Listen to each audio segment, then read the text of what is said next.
Hello everyone, welcome to ప్రవీస్ kitchen. ఈ రోజు మనం గోంగూర పచ్చడి ఎలా చేయాలో చూద్దాం. వేడివేడి అన్నంలోకి గోంగూర పచ్చడి వేసుకొని కొంచెం నెయ్యి తగిలించి తింటే భలే ఉంటుంది కదా. లేట్ చేయకుండా రెసిపీలోకి వెళ్ళిపోదాం. నేను ఒక పెద్ద కట్ట గోంగూరని తీసుకున్నానండి. కాడలు లేకుండా ఆకులని వలిచి 4-5 సార్లు బాగా వాష్ చేసుకొని పెట్టుకున్నాను. ఆకుకూరలకి మట్టి ఎక్కువగా ఉంటుంది కాబట్టి వీలైనంత ఎక్కువ సార్లు వాష్ చేసుకుంటే బాగుంటుంది. ఒక ప్యాన్ తీసుకొని 2 టేబుల్ స్పూన్ల ఆయిల్ వేసుకోవాలి. ఆయిల్ వేడెక్కిన తర్వాత 1 టీ స్పూన్ మెంతులు వేసి ఒక 10-12 ఎండుమిరపకాయలను వేసి వేపుకోవాలి.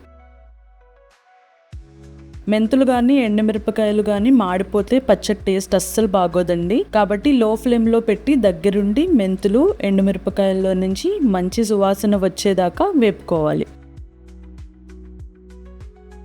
తర్వాత 2 టీ స్పూన్ల జీలకర్ర, ఒక వెల్లుల్లిపాయని వలిచి వేయాలి. ఇప్పుడు కడిగి పెట్టుకున్న గోంగూరని వేసి ఒకసారి కలిపి మూత పెట్టి మగ్గనివ్వాలి. గోంగూర కుక్ అవ్వడానికి పెద్దగా టైం పట్టదండి.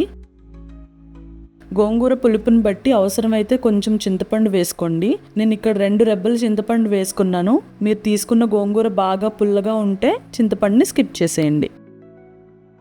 గోంగూరలో నుంచి వాటర్ రిలీజ్ అవుతున్నప్పుడు అందులోకి తగినంత రాళ్ళ ఉప్పు వేసుకోవాలి. ఒక 4-5 నిమిషాలు మగ్గనిస్తే వాటర్ ఇంకిపోయి గోంగూర దగ్గర పడుతుందండి.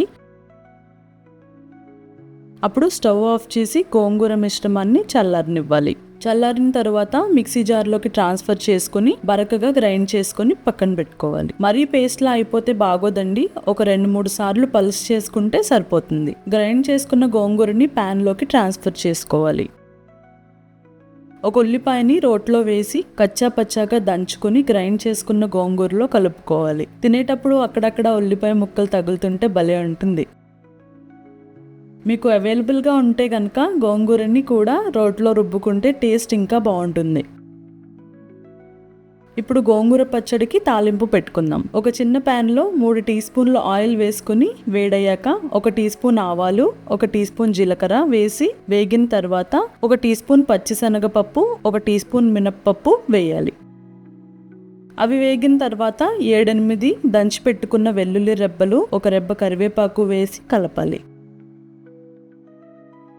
ఫైనల్గా 1 తుంచిన ఎండుమిరపకాయ వేసి కలిపి స్టవ్ ఆఫ్ చేసుకొని గోంగూర పచ్చడిలోకి ట్రాన్స్ఫర్ చేసుకుంటే గోంగూర పచ్చడి రెడీ.